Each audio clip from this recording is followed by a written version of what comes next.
kapayapaan. Magandang araw po sa inyong lahat, mga kapatid sa pananampalataya sa buong Pilipinas at sa buong mundo. Naririto na naman po kami, ang Kingdom of Heaven in the Holy Nations of God, para sa isa na namang paghahayag na aming pong pastor, ang tunay na sugo ng Diyos sa ating kapanahunan ngayon na pinagkaloob ng ating Panginoong Diyos nang ayon sa kanyang kalooban, nakakandili sa atin ang ating mga kaalaman at tunawa tungkol sa mga bagay-bagay at nangyayari sa ating kapanahunan ngayon. Mga hiwaga, talinghaga at misteryo ng ating banal na kasulatan, lahat po yan isasaysay ng ating pong pastor. Ang may pakinig ay makinig sa sinasabi ng tunay na sugo ng Diyos sa ating kapanahunan ngayon. Narito po si Pastor Leonides. Sa lahat po ng mga taong patuloy po na nakikinig na mga tunay na aral ng katotohanan ng ating pong pastor, manatili lang po kayo sa kanyang kanan at darating po ang panahon na tayo ay magkikita-kita, magsasama-sama sa isang kaharian, ang kaharian ng ating Panginoong Jesucristo. Siya nawa.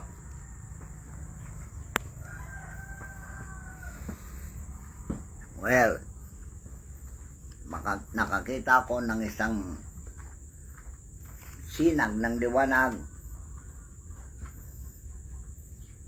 na sana nga magkaroon na ng kaliwanagan dahil dito sa isang tumawag ng taga nagmensahe taga Los Angeles, California, Si Miss Los Angeles Mines. Alright. So, itong gusto niya, request niya na tatalakayin natin tungkol sa pangangalo niya. Adultery. Saan ang galing ang salitang pangangalo niya? Na bawal ang mangangalo niya sa 10 utos. Di ba ganon? Opo, napakaliwanag. So, maliwanag na bawal ang mangangalo niya. Kasali yan sa 10 Commandment na sinasabi niyo, one world order, original world order. Okay? Kasi basahin mo nga. Magmula sa huwag kang magnanakaw. Sa Exodo 20. Basahin na po ba natin lahat? Sige. O yung 10 utos lang? 10 utos. Ibinigay ang 10 utos, Exodo Kapitulo 20, at sinalita ng Diyos ang lahat ng salitang ito na sinasabi, Ako ang Panginoon mong Diyos na naglabas sa iyo sa lupain ng Ehipto, sa bahay ng pagkalipin. Huwag kang magkakaroon ng ibang mga Diyos sa harap ko. Huwag kang gagawa para sa iyo ng larawang inanyuan o ng kawangisman ng anumang anyong nasa itaas sa langit o ng nasa ibaba sa lupa o ng nasa tubig sa ilalim ng lupa. Huwag mong yuyukuran sila o paglilingkuran man sila, sapagkat akong Panginoon mong Diyos ay Diyos na mapanibughuin, na aking dinadalawang katampalasanan ng mga magulang sa mga anak, hanggang sa 3 at 4 na sali ng lahi ng mga napupot sa akin. Alright, isa-isa natin ito word order. Huwag kang magkakaroon ng ibang Diyos. Ito ngayon, yung nandyan sa ibang bansa, na yumuyok ko sa bato. Batong itim. Batong itim na yan, which is bawal talaga na huwag mong sasambay ng bato na inanyuhan.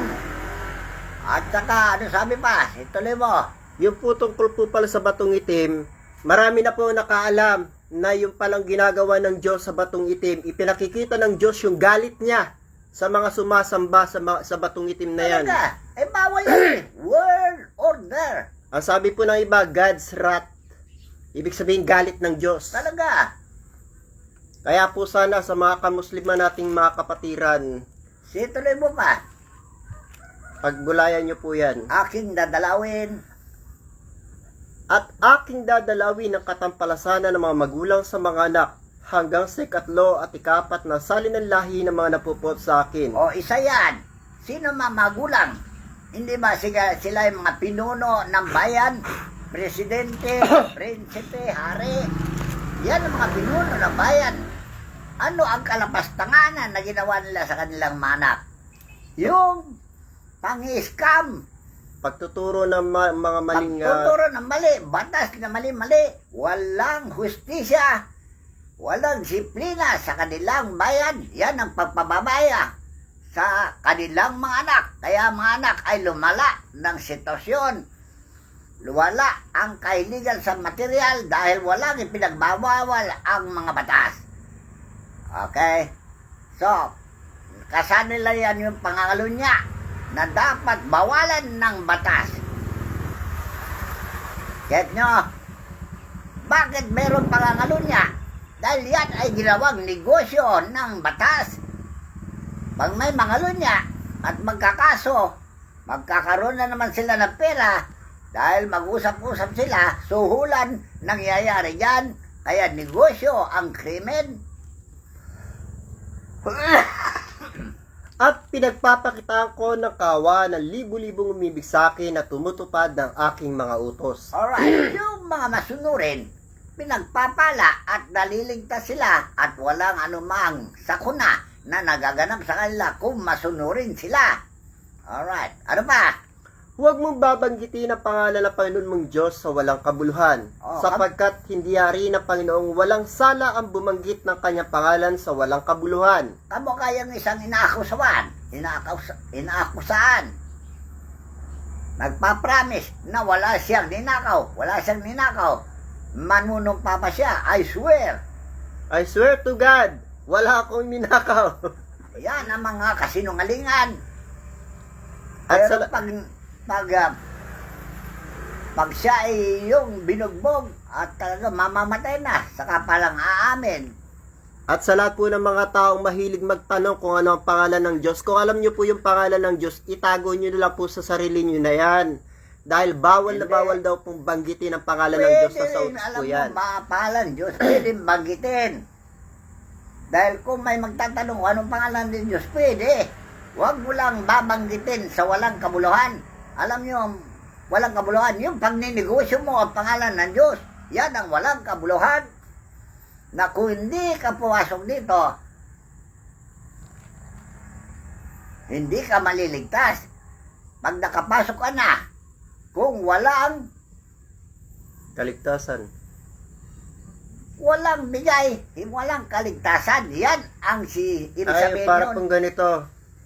Pasok kayo dito, ligtas kayo. Pag pumasok na, walang abuloy, walang kaligtasan. Iyon ang walang kabuluhan na pagbanggit ng pangalan ng Diyos.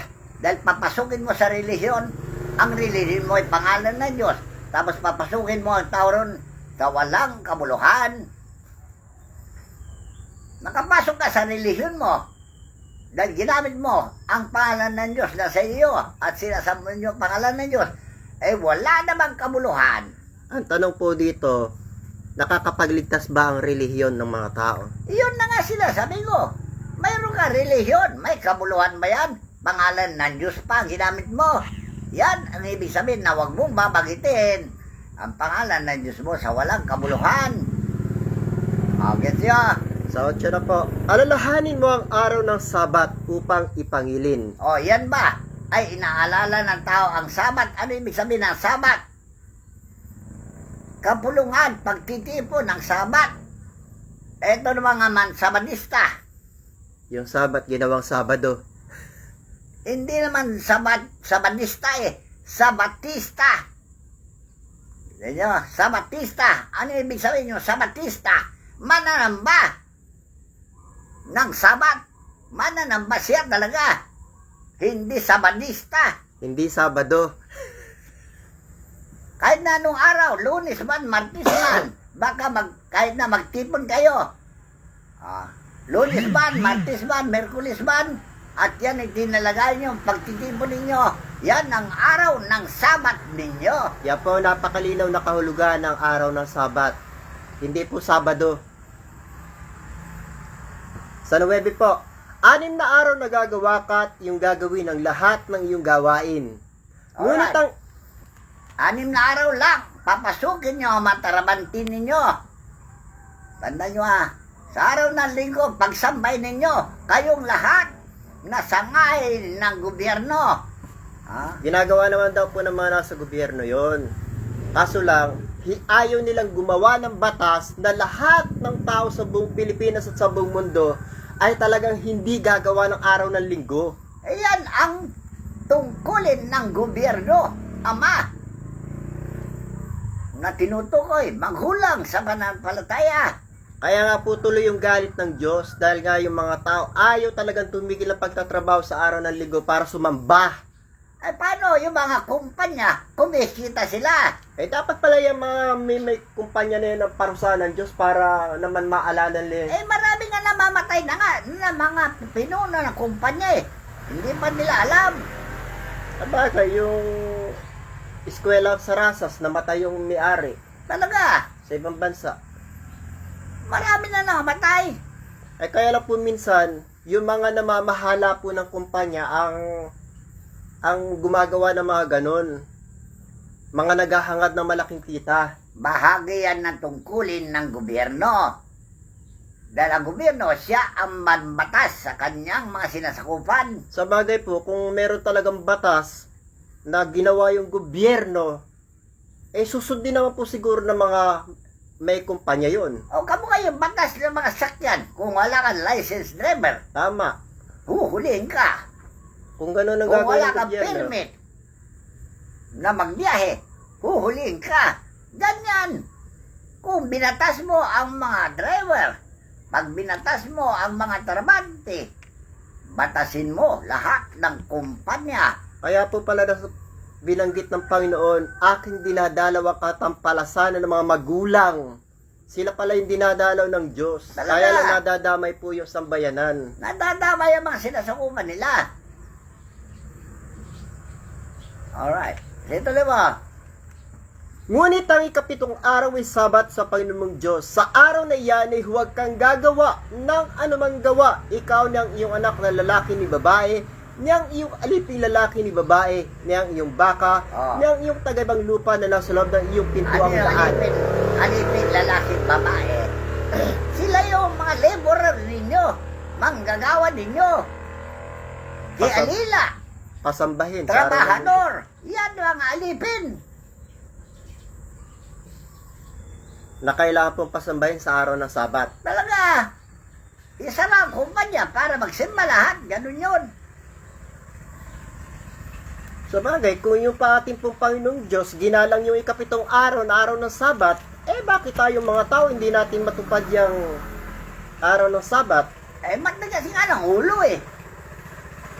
Ito po sa 11. Sapagkat sa 6 na araw ay ginawa ng Panginoon ang langit at lupa, ang dagat at lahat ng nangaroon, at nagpahinga sa ikapitong araw. Ibig sabihin, nung nagawa niya ang daigdig, nagawa niya lahat, nagpahinga na. Dahil hindi na dinagdagan ng trabaho niya, yun lang. Tapos na. Sa 7 araw. Nano pat pinagpala ng Panginoon ang araw ng Sabat at pinakabanal. Alright. Yan ang talagang alituntunin ng Diyos. Kahit pag nagsimba ka ng araw na Sabat, pagpapalain lahat ng ginawa mo sa 6 ng araw. Naintindihan nyo? Halimbawa, nagtatanim ka ng palay. Alright. Pag nakipagsabat ka, ang pagpapala ibigay ng Diyos sa iyo. Alright. Ang ani ay masagana. Ibig sabihin yon ang pagpapala. Masagana, ani mo. Yung maliit na mga uhay ng palay, hahaba. Dudubli pa ang ani. Dahil pinagpapala ng Diyos na nagngingili ng araw ng Sabat. Pero kahit na nagtanim ka ng palay at hindi ka nagsasabat, yung palay mo ay hindi mo pakikinabangan. Mag-ani ka, kaunti lang. So lumalabas po talaga dito sa 10 utos na to, ang may kasalanan talaga dito yung gobyerno. Talaga. Dahil sila yung gagawa ng batas, sila yung may karapatan. Sila nga binigyan ng tungkulin na mamahala eh. Dahil yan ay ginawa ng Diyos noong panahon pa ni Moises. Binigyan ng Diyos ng authority na mamahala ang mga tao. Pinaraan naman nila ng eleksyon. Noong panahon ni Moises, walang eleksyon. Appointment lang ng nakatataas. Kaya napuno na pandaraya dahil didaya nila yung pamamaraan na ginawa ng Diyos. Kaya nabasa mo sa Biblia, sinumpa ng Diyos sa mga lahing iyon.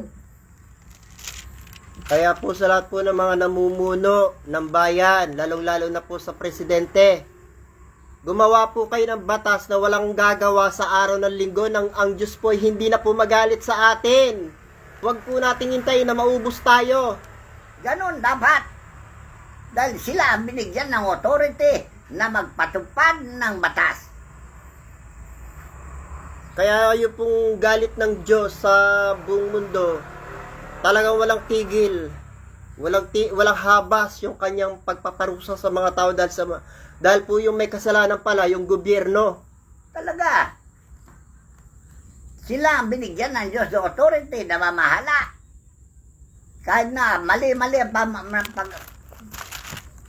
paghalal. At least, nandun na sa inalal ang gagawa.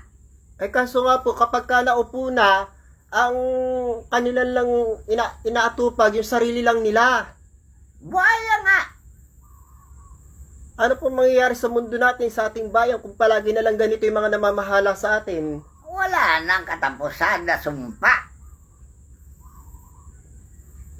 Hanggang sa kamatayan ng tao. Kaya maraming namamatay eh. Ayun nga po yung masakit, nadadamay, yung walang alam, walang kamalayan. Dahil sa kagagawa ng mga madadamay sila namumuno. dahil may karapatan naman sila magreklamo eh.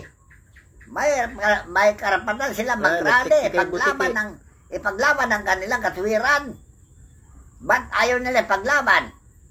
Bakit? Natatakot sila kasi sa mga sundalo na marahas. Yan nga po yung sabi ng ating kagalang-galang na Dr. Jose Rizal.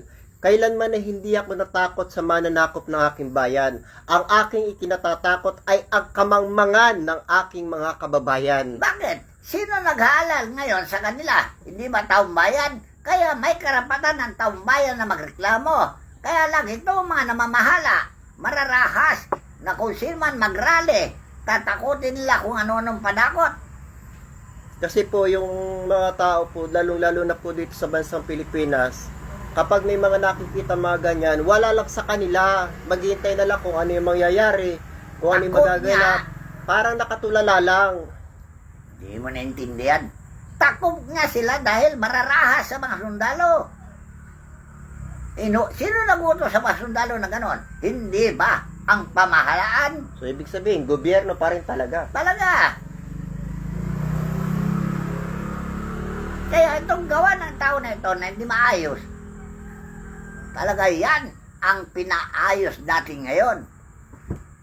Kapag may magreklamo, pansinin nyo ang kanilang reklamo para hindi mauwi sa karahasan. Kung mahusay ang pagmi-meeting o pag-assembly para sa kaunlaran ng bayan, kahit na sa linggo na pag-usap, pwede, basta maayos. Dahil ayaw nyo rally. Hindi naman po kasi magrarally ang mga tao kung maayos yung ginagawang pamamahala ng mga nasa pamunuan. Ba't pag may nagrally inuutosan ng mga sundalo ng maghawak ng baril? Iyon nga po kasi ayaw nilang masawa yung kanilang mga ginagawang kasamaan. Samantalang iyo, kalaban nila wala namang baril. Bubombay ng tubig. Kaya yan ang maling pamamaraan ng batas. Dapat nyo ayusin. Sa 11 po. Sa 12 pala. Igalang mo ang iyong ama at ang iyong ina upang ang iyong mga araw ay tumagal sa ibabaw ng lupa na ibinigay sa iyo ng Panginoon mong Diyos. Huwag kang papatay. Huwag kang mangangalunya. Number 14 pala, huwag kang mangangalunya. Ayan na po, dumating na po tayo sa itinanong sa atin. Pangalawa, ayun munang igalang mo ang iyong ama at ina. Sige po, yun po, sige. Sino ang ama nyo at ina nyo? Hindi ba ang Diyos at ang inang lupa? Yan ang original na ama ninyo at ina ninyo. Ginalang ba ninyo sila? Sino kasi nagpaparami ng kasagalan sa lupa? Hindi ba ang ama at ang ina? Sino ang naglilikha ng kasagaran? Hindi ba ama-ama at ina? Ginalang ba ninyo sila? Mura kayo na mura. O, tandaan nyo O, tuloy mo, huwag kang Huwag magnanakaw. kang papatay. Okay. Talaga bang hindi kayo pumapatay? Eh, Bakit usog-usog patayan? lalong-lalo na po sa mga Muslim. Ayon po ito po ay ayon lang sa aking mga nabalitaan sa social media na lahat daw po halos na mapambobomba at pagpatay. Mga Muslim daw po may gawa. Kaya ngayon ang mga inahalin na mademonyo eh. May ano naman po sila, meron naman po silang pananampalataya. Islam. Oo. Talagang bawal talagang patayin mo kapwa mo. Ba't mo pinapatay kapwa mo? Anong purpose?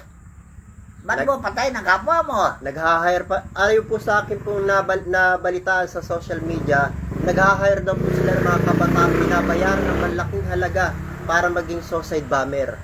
Kaya nga, pagpatay pa rin. Kasi, siyempre, yung magdadala ng bomba sa katawan, pag sumabog yung patay talaga yung tao. Parang, hindi lang siguro nilitsyon. Karne norte labas nun. Sabog talaga. Walang matira. Ay, yung mga tao naman po kasi, sa sobrang hirap na nang nararanasan, Talaga kagatin nila yun. ibinubuhos na yung buhay. Binibis nila buhay lang para sa pamilya. Yan, kahirapan ng tao, panggigipit yan ng gobyerno. Alam nyo kung bakit? Para ang tao ay mapasunod nila sa kanilang gusto. Dahil ang kasaganan, mga buwis na sinisingil ninyo, para sa tao yan eh. Ito po yung narinig ko po kay Tatay Eduardo Miranda. Yun daw pong nalilikom na buwis ng gobyerno. Bakit daw yung mga tao ay nagiging mga mukhang pulubi sa mga nasa gobyerno? Lalo na pag araw ng Pasko, mga nakapila daw yung mga tao na mamalimos sa mga may katungkulan sa gobyerno. Samantalang pera daw yun ng taong bayan. Talaga. Ang buwis yan ay para sa bayan. Bakit sinusolo ng gobyerno ang buwis? Kanya-kanyang dekwat. Yan ang alisin yung ugali mula ngayon, ha? Dahil yan ang ayaw na ayaw ng Diyos yan. Kaya ang buwis, sino nagbibigyan ng buwis? Hindi ba tao? At tao rin ang nagpapasahod sa kanila. Ano sinasahod nyo sa posisyon nyo? Hindi magaling sa tao. Yung mga buwis. Tapos pinababayaan nyo yung mga tao sa kanilang kabuhayan. Ginagawa daw pong kawawa yung taong bayan. Talaga. Sa sarili nilang pera. Manghihingi sila ng limo sa mga politiko. Kaya nga, ganyan sila nag-uunahan eh. Sa gobyerno, yung mga kandidato nag-uunahan, nagpapatay pa sa eleksyon. Dahil pag nakaupo ka na sa gobyerno, yayaman ka na. Tama-tama po pala yung kwento mong saging at pagong. Ay, yung pagong at matching. Talaga.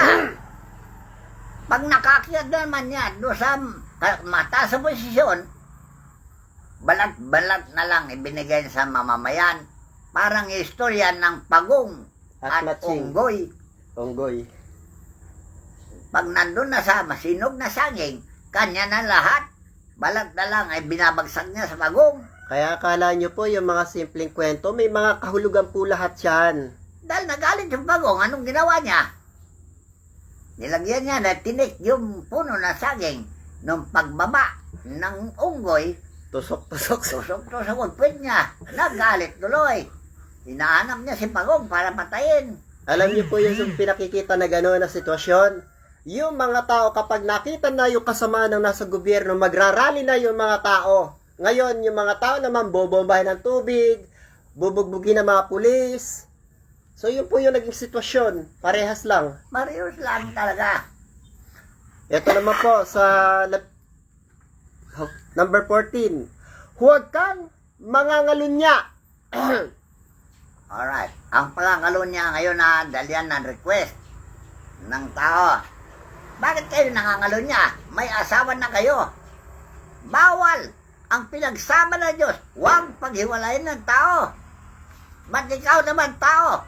Porque maganda yung asawa ng kapwa mo. Ligaw-ligawan mo na. Alright. Bawal yan. Manligaw sa asawa ng iba. At yung mag-asawa naman, huwag mag-aaway. Kung mayroong diferensya, kayo, pinag-aawayan ninyo, ikonsulta nyo doon sa barangay para ang barangay ay may karapatan na mag-ayos sa inyo. Ganun nyo, kaya nga may barangay council eh. Dahil ito, mga barangay dito, karapatan nila ayusin ang problema ng kanilang kababaryo. Eh, paano naman po kung halimbawa yung mga nasa barangay nalalapitan nila, ganun din ang sitwasyon? O, di pare-pareho lang, magsalanan. Kaya hindi nila alam ayusin eh. Dahil sila rin pala ay nangangalo niya. Lalo na si Kapitan. Alright. Kaya nga sinabi ko na sa inyo noon, presidente man, senador man, congressman man, gobernador man, mayor man, kapitan, may pananagutan kayo sa Diyos. Dahil yan ang original na ginawa ng Diyos na dinaing ni Moises. Ano kasi daing ni Moises sa Diyos? Hindi niya kaya pamahalaan mag-isa ng gulo-gulo ng bayan na yun na marami na inakay niya. Dahil maraming reklamador, maraming nagtatalo-talo, maraming nag-away-away, nagkakagulo. Kaya hindi makayanan ng isang tao ang mamahala. So, ano sabi niya doon sa Deuteronomio 1:9? Diretso mo. Deuteronomio Kapitulo 1, talatang 9. Humirang ng mga katulong. O, liwanag, di ba? Dahil di niya kaya talaga pamalaan ang Pilipinas. Mag-isa niya. Kayo ba? Kaya niyong pamalaan ang Pilipinas? Kamu kayo, presidente. Hindi niya man alam pamalaan ng Pilipinas. Daldal lang ng daldal. English ng English. Ang dami niyang nalalaman. Pero wala siyang alam na ayusin ang problema ng Pilipinas. Kita niya. Kahit na mayor, kahit na gobernador. Dahil yan ang itinakda ni Moises. Pero hindi ganun na pamamaraan na eleksyon. Piliin lang yung may kakayahan. Mamili kayo, sabi niya. Yung tao naman, ang pamimili na ginawa ay eleksyon. Hindi nyo alam na ang eleksyon ay may pandaraya, may suhulan, may vote buying, kahit na tarantado. Yun na nga po ang masakit na nangyari. Kung sino pa yung napili ng taong bayan, yung pa pala yung kurap. Talaga. Dahil ang bayan ba, alam ba niya kung sino ang tapat sa kanila pinipili? Magbabait-baitan lang yan. Ayun ang sinabi ng ating banal na kasulatan. Dahil sa kanilang mabuting pananalita at may inam na talumpati ay nadadaya ang mga puso ng mga tao walang malay. Kaya nga, pakitang tao lang yung mabait, pero sa loob niya, tulisan at magnanakaw. Yan po yung Sino sinasabi. nakakalam? Dahil pinapatay nyo yung mga manghula. Noong araw, ang ginagamit nila ay yung tinatawag na gypsy. Para alamin nila kung tunay na yung tao, ihalal nila o mabait o hindi. Eh ngayon, wala na gypsy. Anong ginagamit ngayon? Alam niyo, gypsy? Anong ginagamit niya para manghula? Hindi ba crystal ball? Alright. Yung crystal na kumikinang. Pag hinawakan ng isang gypsy, lilitaw na ngayon doon. Maglalarawan na ang pagkatao ng isang hinuhulaan. Kahit na anong klase, lilitaw dyan. Sa kapangyarihan ng mga gypsy. Yung crystal ball ni Manang Bola. Oo. Ngayon, nung panahon ni Jesus naman, ano ang ginamit ng Diyos? Yung kanyang mata, ibinigay niya kay Jesus. Yung mata ay ball. Eyeball kung tawagin. Eyeball. At yung po mga propeta na ginagamit niya. Sino nakakalam ng mata ninyo ay kasi laki ng pimpong? Wala nakakalam ha. Pero kasi laki ng pimpong yung mata ninyo. Tandaan nyo ha. Walang pimpong. O kaya islog. Yan ang eyeball at yan ang ginagamit ng Diyos. Talaga na po. At ako'y nagsalita sa inyo ng panangyaon na sinasabi, hindi ko madadalang mag-isa kayo. Pinarami kayo ng Panginoon ninyong Diyos at narito kayo sa araw na ito ay gaya ng mga bituin sa langit sa karamihan. So, hindi niya kayang lutasin ang problema ng tao mag-isa. Kaya nga tayo ay naghalal ng mamamahala. Hindi naman yung ginagalang ang pamahalaan. Ima-ima lumalabag sa pamahalaan, gumagawa ng krimen.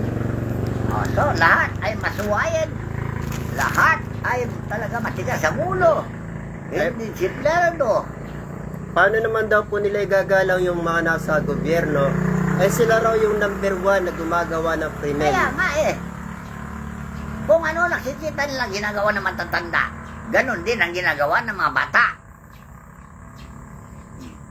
Ang Malacanang magnanakaw, ganun din na barangay. Eh sabi po ni Tatay Eduardo, di ba ang tinuturo nila at gumawa silang batas, huwag kayong magnanakaw. Sabi po ni Tatay Eduardo, sino daw ba yung tunay na magnanakaw? Yun daw po nasa gobyerno. Talaga? Yun po ang sabi ni Tatay Eduardo Miranda.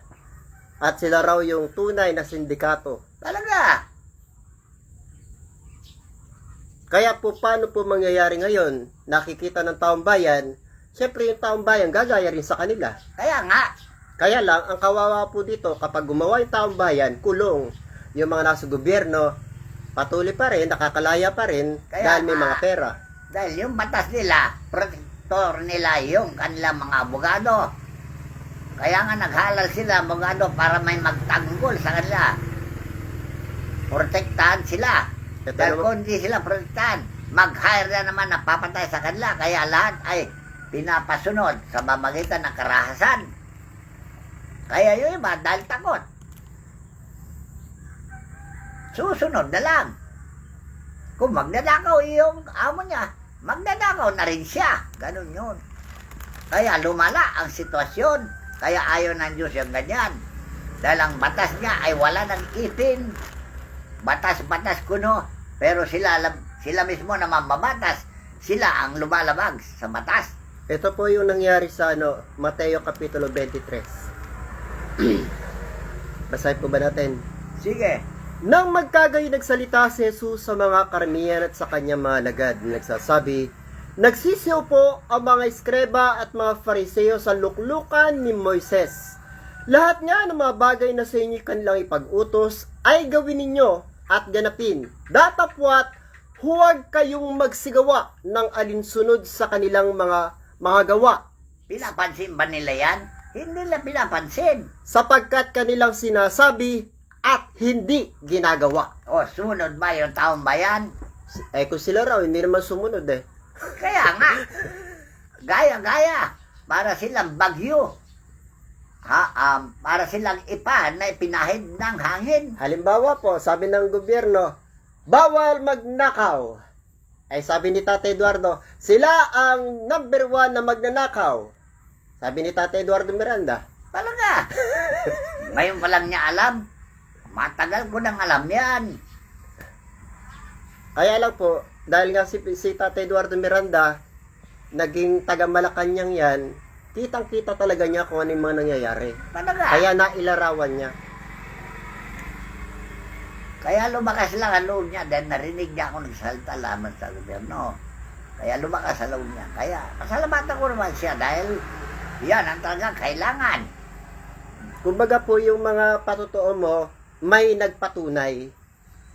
Dahil siya nga po talagang taga Malacanang dati. Kahit na di niya patunayan, Diyos mismo nagsabi sa akin na ang Malacanang ay pugad ng tulisan at magnanakaw. O paano po mangyayari yan? Habang panahon na lang po ba yung ganyan? Hindi tao nagpatotoo ha, Diyos na mismo.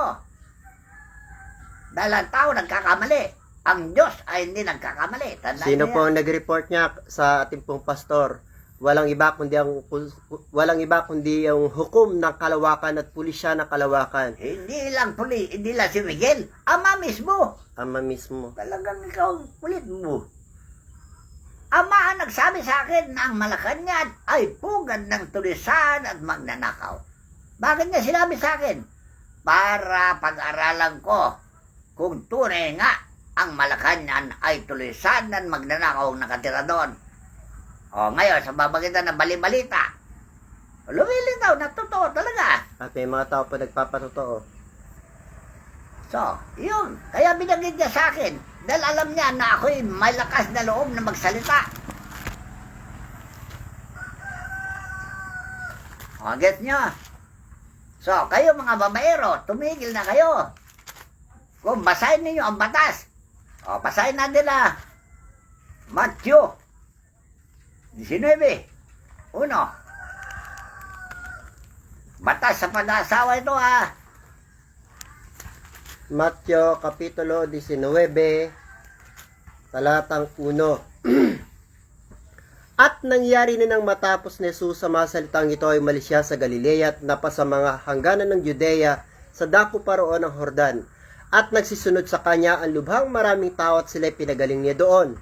At nagsilapit sa kanya ang mga Fariseo na siya'y tinutukso nila. At kanilang sinasabi na ay baga sa kautusan ay hiwalay ng isang lalaki ang kanyang asawa sa bawat kadahilanan. O, kita na. Sinusubok siya ng mga Fariseo. Talaga. Kung basahin ninyo ngayon sa batas ni Moises sa Deuteronomio 24:1, may dahilan kung bakit mo hiwalayan.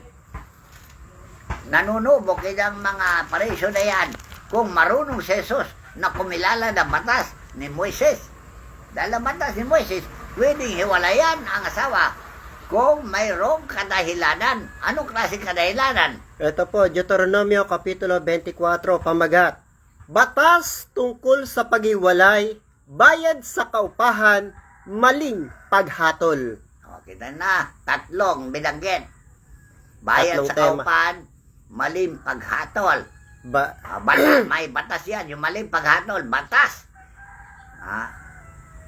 Paraan din sa batas kung mali ang hatol. Pagka ang isang lalaki kumuha ng isang babae at pinakasalan, ay mangyayari nga na kung ang babae hindi kalugdan ng kanyang mga mata sapagkat kinasumpungan niya ng isang kahiyahiyang bagay. O, ano yung nakita niya na kahihiya? Nangalo niya sa siguro. Ayun po yung binabanggit dito. Ay lalagda siya ng isang kasulatan ng paghihiwalay at ibibigay niya sa kanyang kamay at pagpapaalamin. Yan ang tinatawag ninyong divorce. Ngayon, sa Pilipinas naman, hindi na divorce sa pangalan. Annulment. Dahil nakakitaan siya ng kahiyahiyang bagay. Ano yung kahiyahiyang bagay? Halimbawa, magnanakaw siya, di ba kahiyahiya? Pwede mong hiwalayan. Halimbawa, nanligaw siya sa asawa ng iba. O kaya, nangalo niya sa asawa ng iba. Pwede mong hiwalayan. Kita na. Kaya lang, may pamamaraan ng hiwalayan. May tinatawag na legalization. Magpirmahan kayo para wala kayong panagutan sa isa't isa. Ang mahirap naman po naman dito, ginawa ng mga negosyo ng mga abogado at ng mga huwes. Kaya nga, ang mahal naman ng bayad. Umaabot na po ito ng hanggang 500,000. Kaya nga, ginawa nila yung na yan, batas na yan, para kumita sila. Samantalang sa Biblia, ikaw lang ang lalagda, ibigay mo sa kanyang kaway, palayasin mo na, ganon. Walang bayad. At pagkalis niya sa bahay ng lalaki, makayayaon siya at makapag-aasawa sa ibang lalaki. O yun, pwede ka na mag-asawa ng iba kung permado na kayo sa isa't isa, umayon na. Nahiwalayan, pwede ka na mag-asawa. Pero kung walang permahan na mahusay na ganon, hindi pwede. Tandaan nyo. At kung tuloy po. Sige, tuloy mo. At kung kaputan siya ng huling asawa at lagdan siya ng isang kasulatan ng paghihiwalay at ibigay sa kanyang kamay at pagpaalamin siya sa kanyang bahay o kung mamatay ang huling asawa na kumuha sa kanya upang maging asawa niya. Hindi na siya makukuhang muling maging asawa ng kanyang unang asawa na humiwalay sa kanya pagkatapos na kanyang mapangayupapa siya sapagkat siya'y karumaldumal sa harap ng Panginoon at huwag mong papagkasalahin ang lupain na ibinigay na pinakamana sa iyo ng Panginoon mong Diyos. So, yan ang mga batas na binitawan ng Diyos noong panahon ni Moises. Pag namatay yung asawa mo, hindi ka na pwede bumalik doon sa hiniwalayan mong asawa. Yung ibig sabihin po rito yung lupain na tinutukoy dito, di po ba ito yung katawang lupa? Oh, yes. Ang katawan mo, yun lupain ang pinamana sa iyo ng Diyos. Huwag mong papagkasalain. Pag nagkasala ka, magbabayad ka ng mahal sa Diyos. Ano yung pagbabayaran mo? Sakit. Dito na po tayo sa Mateo 19, talatang 4 na. Basahin mo.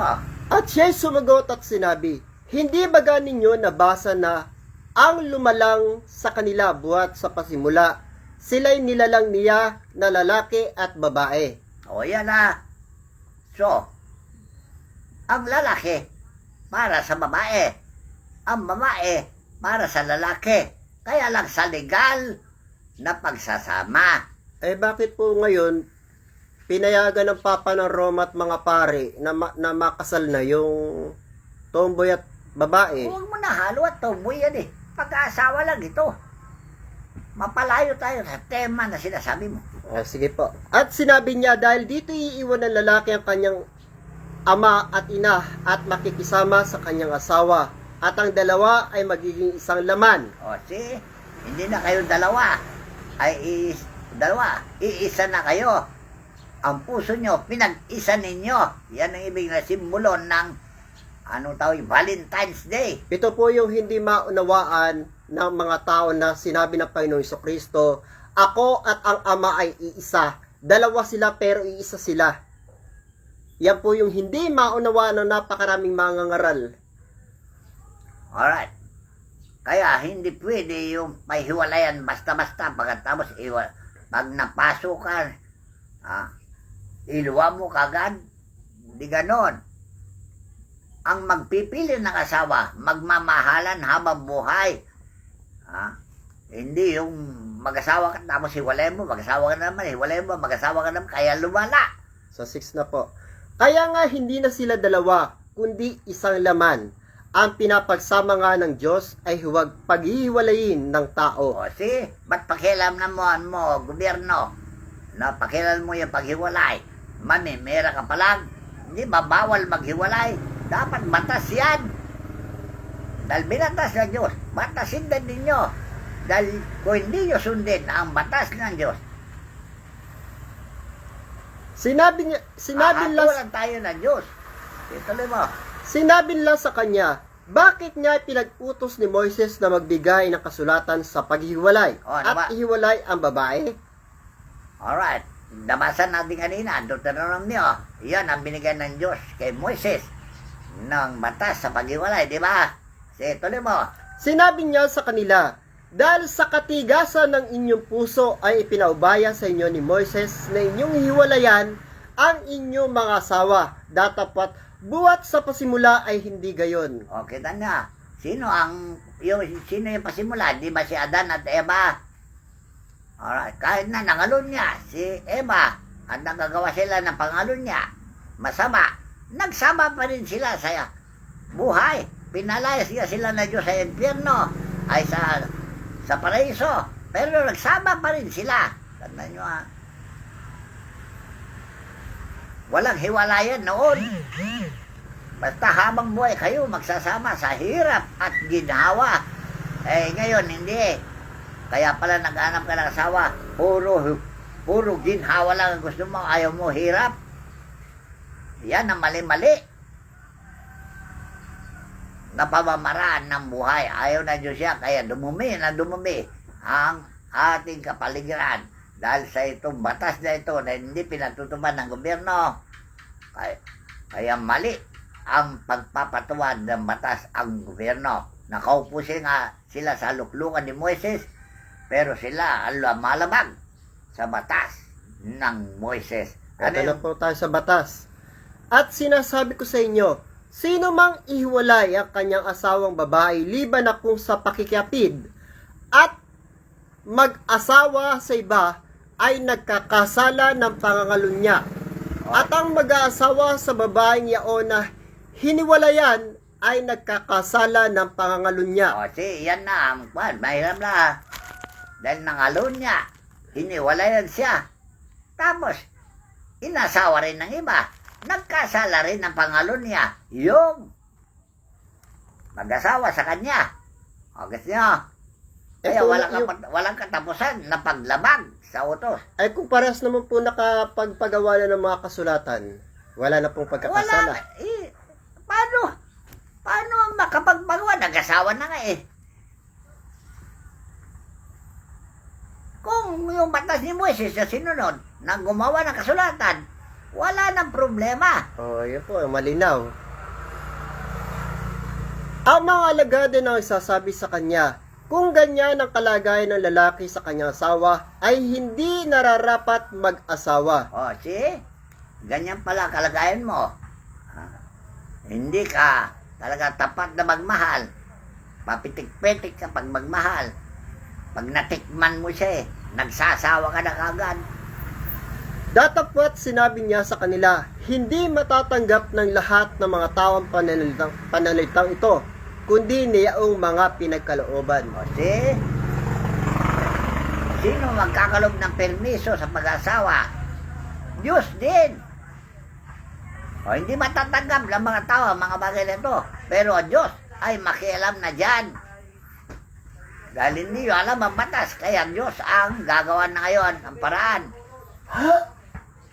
Kahit na hindi ka nagawa ng kasulatan, kung may paintulot ng Diyos na ikaw ay mag-asawa na, pwede na. Sige, tuloy mo.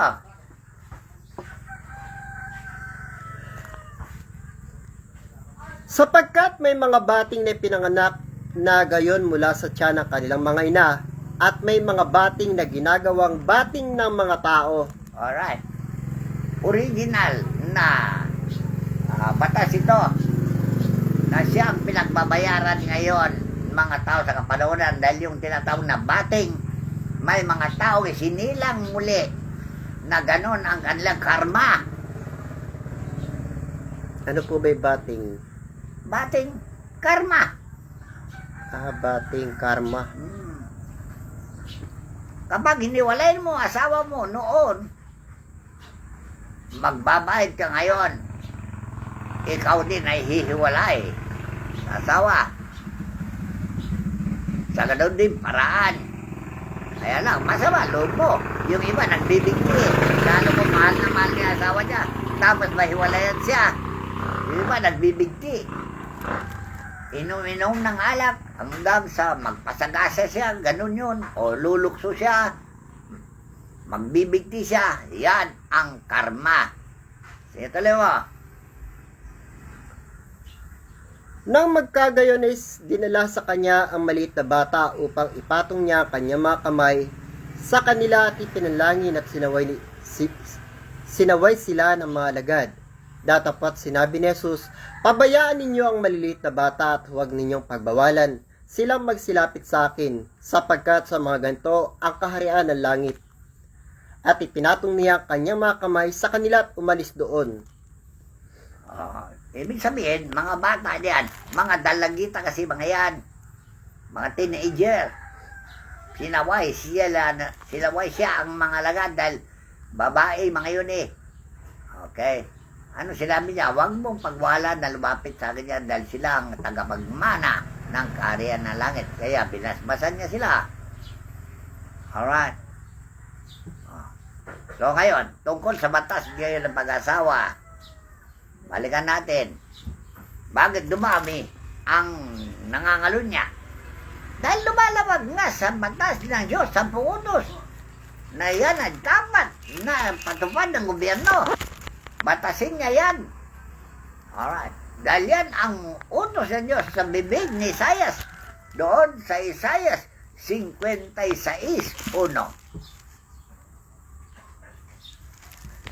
Isaias Kapitulo 56, talatang 1. Ang kabanalan ng pag-iingat ng Sabat.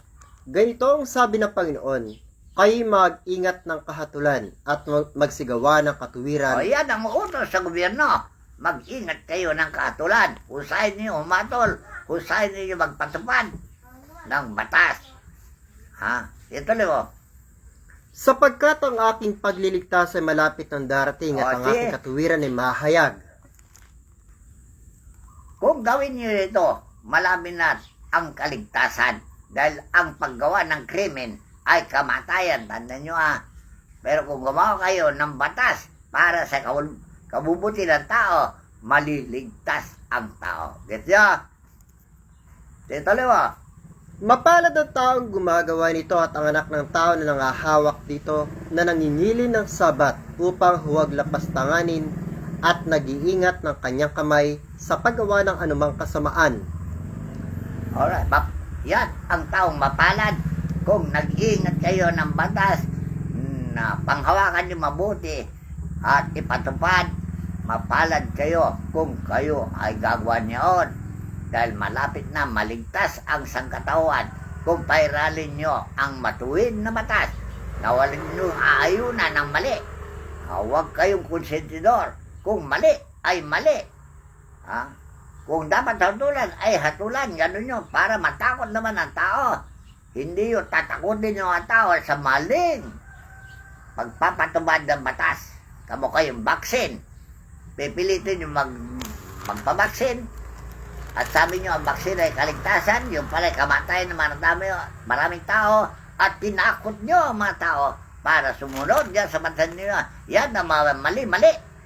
So, kung ang tama ang batas sa pangawakan ninyo, yan ang kaligtasan. Siguro naman po, sa naranasan ngayon ng mga tao nagpabaksin na wala ng tigil yung kanilang pagkakasakit, siguro naman ay namulat na sila sa katotohanan, sa mga katotohanang inihahayag natin sa kanila, na nung una pa lang, pinagbawalan natin sila na huwag magpabaksin, hindi sila nakinig sa atin. Ngayon, nararanasan na nila yung mga hirap ng dinadala nila ngayon sa pagpapabaksin na ginawa nila. Hindi na alam ang solusyon ngayon yan. Kaya lang po, may mga lumalabas na po ngayon na kung paano matanggal yung vaccine sa pamagitan ng detoxification process. May tinuro po yung mga banal na espiritu dito. Kaya nga, basta pasakop kayo sa Diyos, kahit na nakakain kayo ng lason, hindi kayo mamamatay. Dahil ang vaccine po ay lason sa katawan na siyang papatay sa inyong mga katawan. Alright? So, ito, mga bagay na ito, batas na pag-asawa, batas para sa kaligtasan, ayusin ninyo. Kayong nasa pamahalaan, tungkulin niyo ito. Dahil kung hindi, ayan na, nagrarally na si Miranda.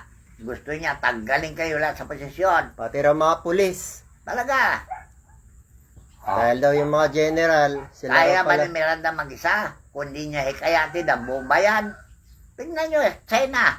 Noong nagrally ang China, ano nagawa ng gobyerno ng China? Pati po sa iba't ibang panig ng bansa. Ngayon, yung mga namumuno po ng iba't ibang panig ng bansa deklara ng vaccine, bakunahan lahat ng tao. Ngayon po, yung mga pinuno sa ibang bansa, mga dinidimanda na. Eh dito po kaya sa Pilipinas, kailan nididimanda si Duterte, tsaka si Duque? Wala, ang batas, konsentidor. Dahil sila yung namuno talaga sa vaccine dyan, dito sa Pilipinas. Kung sino ang luko-luko, sila ang naghahari. Tingnan nyo si Gloria. Okay, nagbalik na naman sa gobyerno. Kamukha ni Duterte ngayon. Nasibag na si Duterte. Babalik na naman. Ibig nyo sabihin, kayo, taong bayan, konsentidor kayo. Pag napabalik nila yan, ewan ko na lang kung ano yung mangyari. Ubusin talaga kayo. Hindi nyo ba alam na milyong tao namatay sa bakuna? Ibinabalita ba nila yan? Hindi pa kasi nagising ang tao. Kaya ang Diyos, ginigising niya mamayan. Hanggang kailan po ba ang tao ay matutulog sa pagkakatulog? Paano kasi nasilaw sila sa salapi? Kaya ganyan, hindi sila magising. Nasilaw sila sa masamang bisyo. Kaya di sila magising sa katotohanan. So patuloy na lang po ba matutulog ang taong bayan na magigising na lang kapag nandiyan na yung kamatayan? Ayun na nga ang nangyayari. Nakamatay na nga dumating. Kaya ang paggising ngayon, ito na. Panahon na para gumising na tayo. Para alamin na natin kung ano nangyayari sa ating bayan at ayusin natin ang ating bayan. Ito po. Tapusin na po natin yung 10 utos. Dito muna po tayo sa ano. Huwag kang magnanakaw, huwag kang magbibintang sa iyong kapwa. Yan po. Lahat yan bawal. Bintang. Bawal yung pagbibintang. Marami taong magbibintang. Kaya nakatotohanan, pinagbibintangan na mali. Huwag mong iimbutin ang bahay ng iyong kapwa. Ngayon, noong pa yan, matagal na. Huwag mong iimbutin ang asawa ng iyong kapwa. O pangalawang beses na ito binanggit. Kaya nga, usong-uso na ngayon, kaya tigilan ninyo yan. Para tigilin na rin ng Diyos yung kanyang galit. Course, kung tawagin. Ni ang kanyang aliping lalaki o babae, ni ang kanyang baka, ni ang kanyang asno, ni anumang bagay ng iyong kapwa. Lahat ng pag-aari ng kapwa mo, huwag mong pag-iimbutan. Kahit na yung mga empleyado. Dahil matalino yung empleyado na iba, babayaran mo ng mahal para lilipat sa iyo. Sa Amerikano noon, bilib ako. Dahil pag gusto mong lumipat ng trabaho, bigyan ka nila ng permit. Para hindi ka lumitaw na mga agaw ng empleyado ng iba. Basta sabihin mo, gusto mo mataas ng sweldo, pabayaan kang makalayas. Pipirma lang sila para palayasin ka o pabayaan kang lumayas o lumayo para maghanap ka ng mahaba ang ibig sabihin, mas mataas na sweldo. Kasi pag nang agaw ng isang empleyado na walang permiso doon sa isang kumpanya, magkakasala ang tao ng pang-aagaw ng ilipin ng iba. Alright? So, sa huling mensahe na po tayo. Sige. Ito po yung ating po nga huling mensahe, Ecclesiastes, Kapitulo 12, talatang 13 hanggang 14. Ito ang wakas ng bagay. Lahat ay narinig.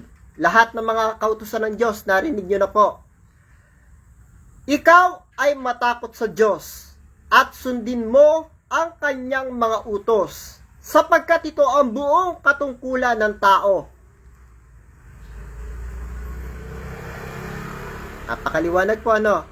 Binasa po natin yung 10 utos ng Diyos na siyang tunay na kalooban ng ating dakilang Ama. Yan ang tungkulin ng sangkatawan kamo. Na siya palang tungkulin nating lahat ng mga tao. Kaya tayo nabubuhay dito sa libutan upang sumunod sa utos ng ating dakilang Ama. Sapagkat dadalhin ng Diyos ang bawat gawa sa kahatulan, pati ng bawat kubling bagay, maging ito'y mabuti o maging ito'y masama. Alright. Mahatulan ang bawat sa ayon sa kanyang mga gawa. Yun ang sinabi ni Pablo. Ano man itanim ng tao, aanihin niya. Kaya kung magkasik ka ng masama, aani ka ng masama. Alright. Kaya dapat po pala, maghasik po tayo ng kabutihan sa ating pong kapwa.